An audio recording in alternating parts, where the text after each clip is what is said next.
तो नमस्कार। आज हम बल तथा दाब अध्याय के अंदर बल क्या है और बल के कितने प्रकार हैं वो हम जानने वाले हैं। तो प्यारे बच्चों, बल क्या है? जैसे ये पुस्तक मेरे सामने पड़ी है, इसको मैं यहाँ धक्का दे रहा हूं, ठीक है, इसको मैं यहाँ खींच रहा हूं तो ये गति में आ रही है। तो किसी वस्तु को धक्का देना या खींचना क्या है? बल है। ठीक है, धक्का देने का मतलब होता है अपकर्षण और खींचने का मतलब होता है अभिकर्षण। तो किसी वस्तु को धक्का देना यानी अपकर्षण, खींचना, अभिकर्षण क्या कहलाता है? बल कहलाता है। तो प्यारे बच्चों, बल जो होता है वो दो प्रकार का होता है। कितने प्रकार का होता है? दो प्रकार का। दो प्रकार का मतलब एक तो जो बल है वो संपर्क बल होता है। संपर्क बल का मतलब है उसमें दो वस्तुएं आपस में संपर्क में आएगी तभी बल लगेगा। और दूसरा जो बल होता है वो असंपर्क बल होता है, जिसमें दो वस्तुओं का संपर्क में आना जरूरी नहीं है। तो सबसे पहले हम जानेंगे संपर्क बल के उदाहरण। तो संपर्क बल में सबसे पहला बल तो आता है पेशीय बल। जैसे मैंने इस गेंद को उठाया तो मेरा हाथ इस गेंद के संपर्क में आया, तो इस गेंद को जब मैंने उठाया तो मेरा हाथ इस गेंद के संपर्क में आया, तो मेरी मांसपेशियों द्वारा जो बल लगा, जिसको हम पेशीय बल कहते हैं, वो किसका उदाहरण है? संपर्क बल का उदाहरण है। जैसे बैल जो होते हैं वो बैलगाड़ी को खींचते हैं तो कौन सा बल लगाते हैं? पेशीय बल लगाते हैं। तो कौन सा बल? संपर्क बल का उदाहरण है। इसके बाद में दूसरा जो उदाहरण है संपर्क बल का वो क्या है? जैसे ये गेंद है, इसको मैंने यहां पर धक्का देकर छोड़ दिया तो आप देखोगे यहां पर ये दोबारा से छोड़ते हैं, कुछ दूर चलने के बाद रुक गई। तो यहां पर ये नीचे मेज है, मेज पर लगा कपड़ा है और ये गेंद, दोनों एक दूसरे के संपर्क में है और ये इधर गति कर रही थी। तो इन दोनों के बीच में क्या है? बल काम कर रहा है, जिसको कहते हैं घर्षण बल। ये हमेशा जिस दिशा में वस्तु गति कर रही है उसके विपरीत लगता है।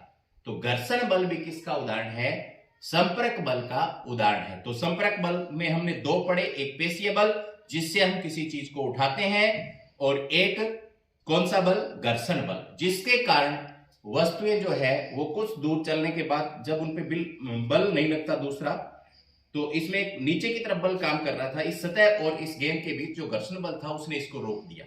ठीक है, अब हम पढ़ेंगे असंपर्क बल के उदाहरण। तो असंपर्क बल में पहले क्या आता है प्यारे बच्चों? पहला आता है चुंबकीय बल। जैसे मेरे हाथ में ये दो चुंबक है, ठीक है, चुंबक के दो ध्रुव होते हैं, उत्तरी और दक्षिणी ध्रुव। तो देखो मैं यहां पर समान ध्रुव को पास में लेकर के आऊंगा तो यहां पर आप देखोगे ये क्या करते हैं? देखो एक दूसरे को दूर भगा रहे हैं यहां पर, ठीक है, इनके बीच एक बल काम कर रहा है। थोड़ा आगे लेके आओ उसको, यहां पर इसको दिखाओ, ये देखो, ठीक है, नहीं चिपक रही ना? विपरीत ध्रुव होंगे तो चिपक जाएंगे। अगर मैं इसको पलट दूं तो यहां पर देखो ये चिपक गया। तो इन चुंबकों के बीच जो बल काम कर रहा है वो बिना संपर्क के ही लग रहा है। तो किस बल का उदाहरण है? ये असंपर्क बल का उदाहरण है। इसके बाद में जो दूसरा बल है असंपर्क बल, वो है स्थिर विद्युत बल। जैसे यहां पर मेरे पास एक प्लास्टिक का स्केल है, इसको मैं अगर सूखे बालों के अंदर रगड़ूं, किसके सूखे बाल आगे और इसके अंदर अगर इसको रगड़ दूं तो यहां पर क्या होगा? ये कागज के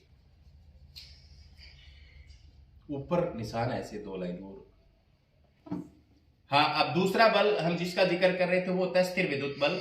जब हम कंघे को, पेन को या प्लास्टिक को सर में रगड़ते हैं और छोटे छोटे कागज के टुकड़ों के पास लाते हैं तो कागज के टुकड़े क्या होते हैं? देखो इससे चिपक रहे हैं। तो इनके बीच कौन सा बल काम कर रहा है? स्थिर विद्युत बल काम कर रहा है। ये भी किसका उदाहरण है? असंपर्क बल का उदाहरण है। इसके बाद में प्यारे बच्चों तीसरा जो बल है वो होता है, जैसे मैंने इस गेंद को गिराया तो ये नीचे की तरफ ही गिरी। इसका कारण क्या है? इसको जो पृथ्वी है एक बल से आकर्षित कर रही है, जिसे गुरुत्व बल या गुरुत्वाकर्षण बल कहते हैं। तो दोबारा से देख लो, नीचे की तरफ गिरी, पृथ्वी इसको अपनी ओर खींच रही है। जो बल लग रहा है वो कौन सा बल है? क्या इसके संपर्क में आने से लगा? नहीं।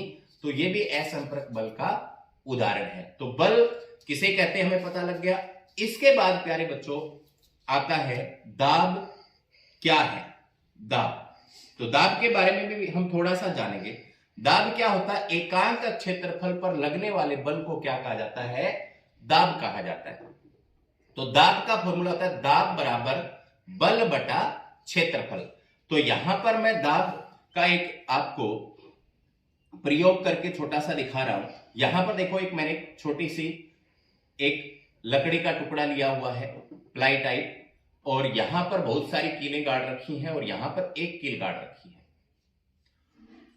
तो यहां एक कील है, उसके ऊपर जब हम गुब्बारे को रखेंगे तो गुब्बारा फूट जाता है, और इसके ऊपर जब हम गुब्बारे को रखते हैं तो गुब्बारा फूटता नहीं है, बल्कि ये नुकीली है। तो यहां पर क्या है, अभी आपने देखा कि दाब बराबर बल बटा क्षेत्रफल होता है। क्षेत्रफल जितना बढ़ेगा दाब कम लगेगा, मतलब यहां पर क्षेत्रफल बढ़ रहा है, कीलें बहुत सारी है, तो यहां पर क्षेत्रफल कम है, तो यहां पर दाब ज्यादा लगेगा, गुब्बारा फूटेगा, यहां पर नहीं फूटेगा। तो हम करके देखते हैं। हमारे पास ये गुब्बारा, ठीक है, इस गुब्बारे को देखो मैं यहां इन कीलों पर रख दिया, नहीं फूट रहा ना, क्योंकि यहां पर क्षेत्रफल ज्यादा है तो दाब कम लग रहा है।